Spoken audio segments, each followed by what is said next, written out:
ఏదీ లేనప్పుడు మనం ఎందుకని న్యూ ఇయర్ హ్యాపీ అని ఎందుకు అనుకుంటున్నాం? నూతనత్వం అనేది ఏది లేదు కదా. దేవునికి స్తోత్రం, హల్లెలూయా.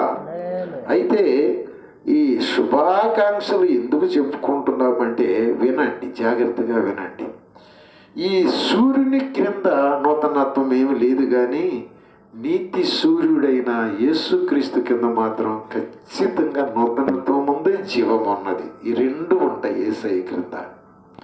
నీవు కానీ యేసయ్య క్రింద ఉంటే ఖచ్చితంగా ఈ రెండు నీ జీవితంలో ఉంటాయి, నీ కుటుంబంలో ఉంటాయి, నీ పరిస్థితుల్లో ఉంటాయి. ఏముంటాయి చెప్పండి? నూతనత్వము, జీవము ఉంటాయి. అబ్బాయి రోజు ఇక్కడ ఒక చెట్టు పెట్టి లేదు అబ్బాయి. దయానందం గారు లాస్ట్ ఇయర్, అంతకుముందు బిఫోర్ ఇయర్ 2 సంవత్సరాలు తీసుకొచ్చాడు. అది ఆ రోజు తీసుకొస్తే ఎట్టుందో ఇప్పుడు కూడా అది అట్టాగే ఉంది. దానిలో నూతనత్వం ఏమి కనపెట్టుందో అందరూ కాసిన కోసం ఒకటి ఇరిగిపోయినాయి, ఆకులు అవి పువ్వులు కూడా ఇరిగిపోయినాయి, కానీ అట్టాగే ఉంది ఆ చెట్టు.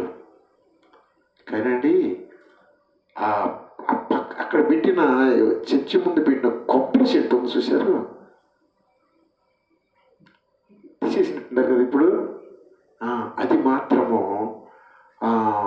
ఏ నెల నెల నూతనత్వం మువ్వులు వేసుకుంటూ వస్తుంది. అంత మొదలు వచ్చేసింది అంత. దీనిలో నూతనత్వం లేదు, కానీ దానిలో నూతనత్వం ఉంది. ఎందుకు నూతనత్వం ఉంది? దానిలో జీవం ఉంది. ఏముంది? మీరు అర్థం చేసుకోవాలి. దాంట్లో ఏముంది? జీవం ఉంటే నూతనత్వం అంటది. ఈ చెట్టులో జీవము లేదు కనుక నూతనత్వం లేదు. ఈ క్రైస్తవులకు అమ్మ వింటారా? ఏమి లేదు, సిగ్గు లేదా? నూతనత్వం లేదు. ఏం లేదు? ఎందుకు లేదు నూతనత్వం? ఎందుకు లేదు? జీవము లేదు. ఈ కాగితపు పువ్వులు, ఈ గుడ్డ పువ్వులతో రంగులు వేసిన దీనిలో ఎదుగుదల లేదు, జీవం లేదు. ఎట్ట పెట్టామో అట్టగే ఉంది, మాసిపోయింది. ఈ రోజుల్లో క్రైస్తవులు అట్టాగే ఉండాలా అనిపిస్తుంది నాకు. కాగితపు చెట్టుల్లాగా, కాగితపు పువ్వుల్లాగా. ఆ బాప్తిజం తీసుకున్నప్పుడే కొంచెం మెరుగ్గా కలకలాడుతూ ఉన్నారు, కానీ ఉండే కొద్ది ఆ చెట్టు కానీ మాసిపోయినట్టుగా అలాగూ నూతనత్వం లేకుండా బాధపడిపోతున్నారేమో అని నాకు అనిపిస్తుంది.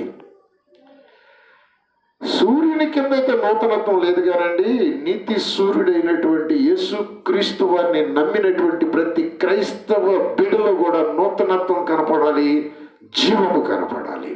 ప్రైజ్ ద లార్డ్, హల్లెలూయా. మన ప్రభువు ప్రవేశపెట్టినటువంటి ఈ మార్గము నూతనమైనది, జీవము గలది అని రాయబడి ఉంటుంది ఎబ్రీ పత్రికలో. ఈ మార్గం ఏ మార్గము? నూతనమైనది, నూతనమైన మార్గము, జీవము కలిగిన మార్గము. జీవమున్న దాంట్లో ఖచ్చితంగా నూతనత్వం ఉంటుందండి. జీవమున్న దాంట్లో ఖచ్చితంగా నూతనత్వం ఉంటుంది. నేను వచ్చినప్పుడు ఈ అబ్బాయి ఎంతోడు, జీవం ఉండబట్టి ఎంతోడు అయ్యాడు. ఆ అబ్బాయి ఫస్ట్లో కాకు కొట్టమంటే డుమ్టిక్కి టిక్కుముటాం అని కొట్టేవాడు. ఇప్పుడు అని కొడుతున్నాడు. అంటే ఆ అబ్బాయిలో కొంచెం నూతనత్వం వచ్చేసింది. నీలో జీవం ఉంటే నీలో నూతనత్వం రావాలి, నూతన ఇగుర్లు వేయాలి. అది అప్పుడు మనము wish you happy new year అని చెప్పుకోవటానికి దానికి అర్హత ఉంటుందని నేను అనుకుంటున్నాను. ప్రైజ్ ద లార్డ్, హల్లెలూయా, హల్లెలూయా. నిన్న చూసినా, ఈరోజు చూసినా, రేపు చూసినా, సంవత్సరం అంతా చూసినా కూడాను అల్లా అయ్యే ఆకులు, అల్లా ఏ కొమ్మలు అట్టాగే ఉంటే అందులో నూతనత్వం ఏమైనా ఉందంటారా? అందులో జీవం ఏమైనా ఉందంటారా? క్రైస్తవుడు అలా ఉండకూడదు. అలా ప్లాస్టిక్ పూల చెట్టులాగా జీవము లేనటువంటి వాడిలాగా క్రైస్తవులు ఉండకూడదు.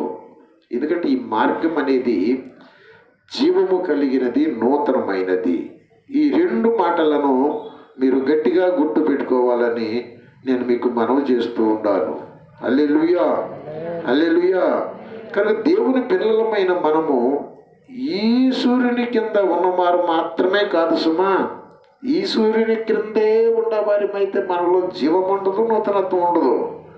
కానీ భౌతికంగా ఈ సూర్యుని క్రింద మనం ఉంటాం. కానీ ఏమండి, ఆత్మీయంగా ఆధ్యాత్మికంగా నీతి సూర్యుని క్రింద మనము ఉన్న ఆత్మీయులము. ఆ నీతి సూర్యుని కింద మనకు సంవత్సరం అంటే సంవత్సరం నూతనంగా కనపడాలండి. మన బ్రతుకుల్లో నూతనత్వం రావాలి, మన ఆలోచనలో నూతనత్వం రావాలి, మన ప్రేమలో నూతనత్వం రావాలి, మన ప్రార్థనలో నూతనత్వం రావాలి, మన ఎదుగుదలలో మన జ్ఞానంలో నూతనత్వం రావాలి. హల్లెలూయా, హల్లెలూయా. అలాంటి నూతనత్వం మనకు వస్తే అనేకుల చేత మనము శుభాకాంక్షలు చెప్పుకుంటాము, అనేకులకు మనము శుభాకాంక్షలు తెలియజేస్తాము. Praise the Lord. అర్థమై తల్లి చెప్పండి. నూతనత్వం వస్తే ఖచ్చితంగా చాలా హ్యాపీగా మనము శుభాకాంక్షలు తెలియజేస్తాము. నీకు కూడా జనం తెలియజేస్తారు హ్యాపీ, మీకు శుభాలయ్యా, నూతన సంవత్సర శుభాలయ్యా. చాలా నూతనంగా కనపడుతున్నారు. ఇదివరకు భలే తగాదాడేవాళ్ళు, ఇదివరకు భలే కోప్పడేవాళ్ళు, ఇప్పుడు చక్కగా నవ్వుతా చాలా హ్యాపీగా ఉన్నారు. ఇదివరకు వాక్యం కూడా ఇలా ఉండేది కాదు, ఇప్పుడు వాక్యం చాలా నూతనంగా కనిపిస్తూ ఉన్నది. ఓ క్రీస్తు మార్గంలో ఉన్న దైవ బిడ్డ, 2024 దాటి 2025లో నడుస్తూ 4 రోజులు నడిచిన దైవ బిడ్డ, ఏమైనా ఇగురు సిగురు, ఏదైనా మొగ్గ పువ్వు, ఏదైనా పిందె ఫలము ఉండాలి, ఖచ్చితంగా ఉండాలి. Praise the Lord, praise the Lord. ఈ నూతనత్వం ఉండాలని యేసుక్రీస్తు వారు ఎదురు చూస్తూ ఉన్నాడు. మన దగ్గర ఏదైనా నూతనత్వం నిజమండి. ఒక చెట్టు పెట్టామంటే ఒక ఆకేస్తుందా, ఒక చిగురు వేస్తుందా, ఏదైనా ఒక దాన్ని ఏమంటారంటే పువ్వు వేసే ముందు మారాకు తొడిగిమా పూత, అక్కడ జాయింట్ కాడ అటు కొంచెం బుడుపులాగా వస్తుంది. మా పాస్టర్కు చూపించి, నాకు తెలియదు, మా పాస్టర్ భలే తెలుస్తుంది వృక్షశాస్త్రం. ఆమె చెప్పుద్ది, ఇదిగో ఇక్కడ పువ్వు వస్తుంది, ఇక్కడ నుంచి కాయ కాస్తుంది, చిక్కుడు కాయ అంటుంది. చిక్కుడు చెట్టు పెడతాను నేను. మరి ఇది చాలా తెలిసిందే. చిక్కుడుకాయ కాడటానికి అక్కడ ఒక చిన్న ఆ జాయింట్ ఒక బుడిపి ఏర్పడింది. ఏమన్నా ఏర్పడిందా? దేవుడికి ఇష్టమైనటువంటి ఒక పూత, ఒక బుడిప ఆరంభమైందా? 3 ఏళ్ల నుంచి వెతుకుతూ వస్తున్నాడంట. పూత లేదంట, పిందె లేదంట. ఏం చేయమన్నాడు ఆయన యజమానుడు? నరికేసేయమన్నాడు. చాలామంది పూత లేకుండా పిందె లేకుండానే నరికి వేయబడ్డారేమో అనిపిస్తుంది. చూడండి మన కాలనీలో ఎంతమంది పూత లేకుండా, ఎగురు లేకుండా, పొలాలు లేకుండా, దేవుడు ఆశించిన బ్రతుకులోనికి రాకుండా ఎంతమంది దాటిపోయారు కదా. బ్రతికుండా మనము సుకుమారి 2025 సంవత్సరం నీకు నాకు దేవుడు ఇచ్చాడు కదా. కొంచెం వినాలి. 2025 సంవత్సరం ఇచ్చాడు. ఈ సంవత్సరం ఏమన్నా పోతేస్తామంటావా? పీకేయిక ముందు, కోసేయిక ముందు కొంచెం ఏదైనా ఒక్కరమన్నా ఇది పోతేస్తాం అన్నప్పుడు ఏం చేస్తామంటే కొద్దిగా ఎరువు వేస్తాం, సంతోషం కాసిన నీళ్లు పోస్తాం, దాని చుట్టూ కొంచెం కంచేస్తాం, గోళ్ళు పడవకుండా, పంది కుక్కలు తవ్వకుండా. నువ్వు ఫలించడం ప్రారంభించావంటే నీకు ఈ జీవితాన్ని ఇచ్చిన ఈ దేవుడు, నిన్ను కాపాడుతున్న ఈ దేవుడు, నీ కోసం ఎంతో శ్రమపడి నిందలు అనుభవించి రక్తం గర్చి ప్రాణం పెట్టి ఆయన శరీరము ఆయన రక్తాన్ని నీకు ఇచ్చిన దేవుడు భలే సంతోషిస్తాడు, భలే ఆనందిస్తాడు. నా ద్వారా అలాంటి సంతోషము నా దేవుడికి వెళ్తే నా దేవుడు ఎంత ఆనందిస్తాడో నా విషయంలో. హల్లెలూయా, హల్లెలూయా. మరి అండి, యెహోషువ నాయకత్వంలో వాళ్ళు కానానులోనికి అడుగు పెట్టబోతా ఉన్నారు. అడుగుపెట్టే సమయంలో కానాను అంటే ఏమనుకుంటామంటే అండి, కానాను అంటే పరలోకానికి సాదృశ్యం అనుకుంటాం, అంతే కదమ్మా. కానాను స్వాస్థ్యం అంటే కానాను యాత్ర, కానాను పరలోకానికి సాదృశ్యము అని చాలామంది చెప్తారు, కానీ అది పరలోకానికి సాదృశ్యము అనటానికి వీల్లేదండి. కానాన్ని పరలోకానికి పోల్చకూడదు. ఎందుకంటే కానానులో అడుగు పెట్టగానే అక్కడ వాళ్ళు 7 జాతులు శత్రువులు వాళ్ళకి ఎదురయ్యారు. కానానులో ఎన్ని జాతులు? మనం పరలోకంలో అడుగు పెట్టగానే మనకు వాళ్ళ శత్రువులు ఎదురవుతారా? ఎదురుగారు కదండి. కనుక కానానులో వాళ్ళకి 7 రకాల శత్రువులు ఎదురొచ్చేసారు. అక్కడ కానానులో వాళ్ళు యుద్ధం చేయాల్సి వచ్చింది, వాళ్ళతో పోరాటాలు చేయవలసి వచ్చింది, వాళ్ళతో భయంకరమైనటువంటి పోరాటాలు జయించటము, దుఃఖము, కన్నీరు అనుభవించవలసి వచ్చింది. పరలోకంలో ఇలాంటివి ఏముండవు. పరలోకానికి వెళ్ళిపోతే అంత ఆనందమే, నిత్యానందమే. కనుక కానాన్ని పరలోకంతో పోల్చడం మంచిది కాదు. కానీ పెద్దోళ్ళు ఏదో అలా అన్నారు, కానీ వాగ్దాన దేశం కనుక వాగ్దాన దేశంలో పోల్చారు, కానీ ఇట్ ఈస్ నాట్ కరెక్ట్. కానాన్ని పరలోకంతో పోల్చకూడదు. కానీ ఒకటి దాంతో పోల్చవచ్చు కానాన్ని. హల్లెలూయా, హల్లెలూయా. నిజమైన క్రైస్తవుడు జీవించేటువంటి జీవితాన్ని కానాన్ని పోల్చొచ్చండి. అలా అనిపించింది నాకు. నిజమైన క్రైస్తవుడు తన క్రైస్తవ యాత్రలో తన యొక్క నీతి సూర్యుని క్రింద తన దేవుణ్ణి మెప్పిస్తూ, తన దేవుని కలిగి బ్రతికేటప్పుడు, దేవుని వాక్యము కలిగి బ్రతికేటప్పుడు చాలా దుఃఖాలు కోయవలసి వస్తుంది, చాలా యుద్ధాలు చేయవలసి వస్తుంది, చాలా కన్నీరు కార్చవలసి వస్తుంది, చాలా నిందలు, అవమానాలు, బాధలు, శోధనలు ఎదుర్కోవలసి వస్తుంది. కనుక కానానుని ఒక క్రైస్తవుని యాత్రిక ప్రయాణంలో ఒక మంచి క్రైస్తవుడు పోరాడే పోరాటము కానాను జీవితం అని చెప్పుకోవచ్చు. హల్లెలూయా. కనీసం మనము కానానులో ఉండాలి, పోరాడే వారిగా ఉండాలి. మన మీదకి దాడి చేస్తున్నటువంటి శత్రువు, మన మీద దాడి చేస్తున్న శరీరం, దాన్ని మనము జయించే వారిగా ఉండాలి. హల్లెలూయా, హల్లెలూయా. నిజమైన క్రైస్తవ జీవితంలో శత్రువులు ఉంటారండి, ఖచ్చితంగా ఉంటారు. శత్రువు లేకపోతే అది క్రైస్తవ జీవితం కూడా కాదు.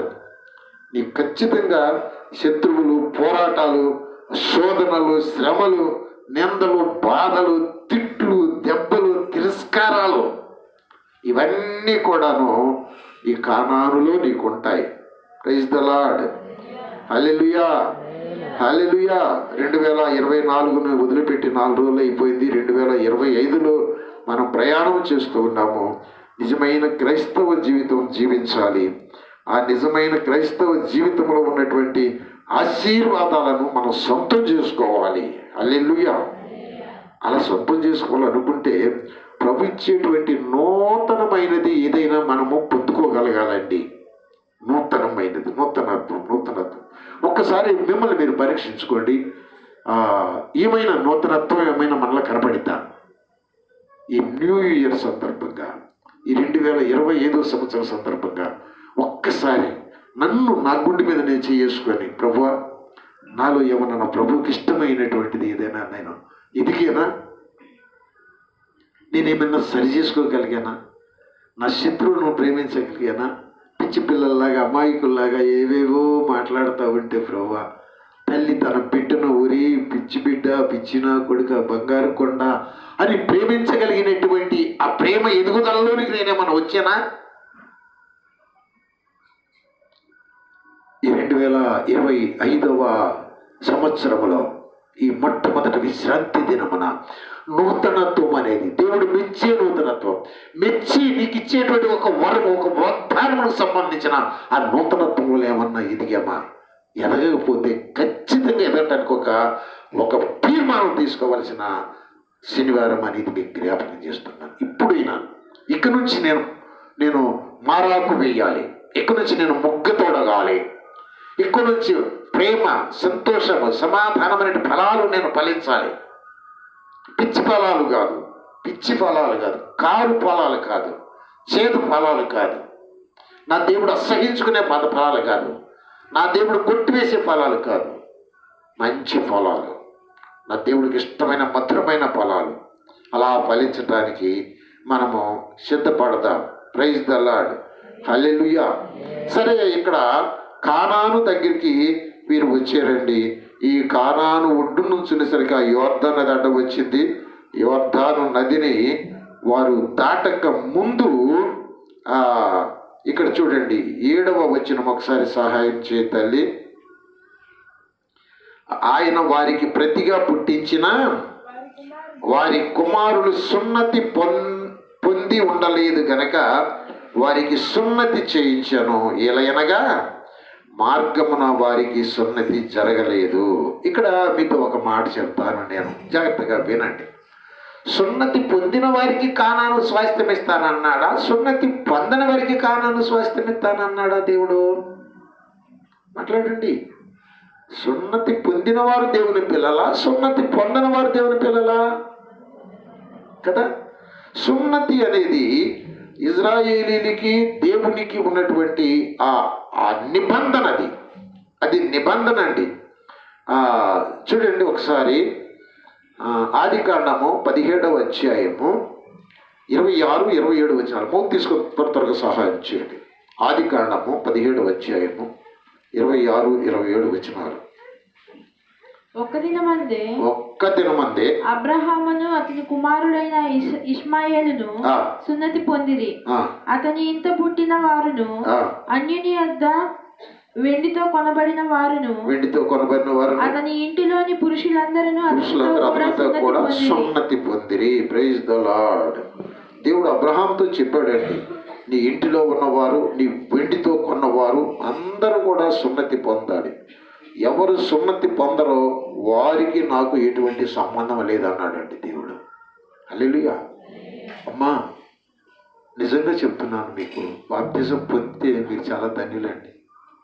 ఎందుకంటే సున్నతికి ఇజ్రాయేలీలు శారీరక సున్నతి అయితే, మనము పొందినటువంటి బాప్తిజం అనేది హృదయ సున్నతి. ఇది హృదయానికి సంబంధించిన సున్నతి. వాళ్ళ శరీరము ఆ మర్మాంగం యొక్క చర్మాన్ని రాతి కత్తులతో వాళ్ళు నరికి సున్నతి చేసుకున్నారు. మనము మన హృదయమును కత్తితో నరికి, కత్తితో గుచ్చి మనము సున్నతి చేసుకోవాలి.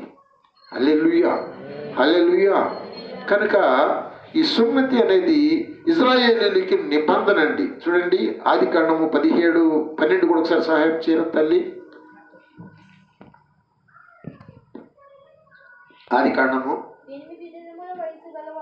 చదవండి. మైక్ తీసుకురా, బయట 8 దినముల వయసు గలవాడు అనగా నీ ఇంట పుట్టిన వాడైనను నీ సంతానము కాని అన్యుని యొద్ద వెండితో కొనబడిన వాడైనను మీ తరములలో ప్రతి మగవాడు మీలో సున్నతి పొందవలెను. దేవునికి ఇజ్రాయేలుకి అది నిత్య నిబంధన. ఆ సున్నతి పొందినవాడు దేవుని సంపత్తి, శరీరం మీద గుర్తు అన్నమాట. అది నిత్య నిబంధన మీకు. Praise the Lord. హల్లెలూయా. 14 వచ్చిన సహాయం చేయడం తల్లి. సున్నతి పొందని మగవాడు అనగా ఎవని గోప్యాంగ చర్మమున సున్నతి చేయబడదు అట్టివాడు తన జనులలో నుండి కొట్టివేయబడదు. వాడు నా నిబంధనను మీరి ఉన్నాడు అబ్రహాముతో చెప్పాను. చాలు. ఇక్కడ జాగ్రత్తగా గమనించండి. బాప్తిజం తీసుకోలేదా? దేవుడికి నీకు సంబంధమే లేదు, ఖచ్చితంగా లేదు. ఈ దినాల్లో ఇది ఒక నిబంధన, ఇది ఒక ఆజ్ఞ. నమ్మి బాప్తిజం పొందినవాడు రక్షించబడతాడు, నమ్మని వానికి శిక్ష. బాప్తిజం పొందినవాడిని నీకు శిక్ష లేదు. క్రీస్తు యేసునందు ఏ శిక్ష, ఏ విధి లేదు. ఎందుకంటే క్రీస్తు యేసులో జీవమునిచ్చే ఆత్మ నియమం అన్నది. నీలో ఉన్న ఆ పాపము చేసి మరణమయ్యే నియమాన్ని, ఆ జీవమునిచ్చే ఆత్మ నియమము, ఆత్మను బ్రతికించి నిన్ను ఆయన నడిపించుకుంటూ ఉంటాడు. మనం బలహీనులమే, ఆయన బలహీనుడు కాదు.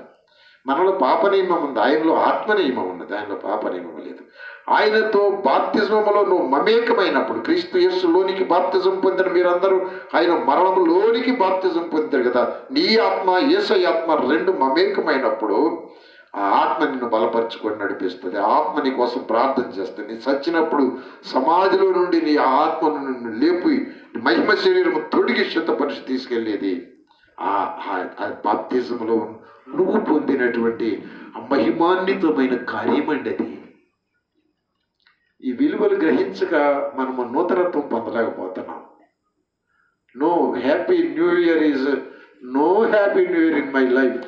ఎన్నో న్యూ ఇయర్లు పోతున్నాయి కానీ న్యూ అనేది లేకుండా పోతుంది మన జీవితాల్లో. అవునంటారా కాదంటారా?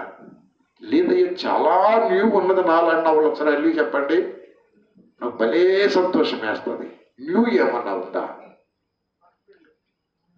నోటితో చెప్పుకోవడమేమా?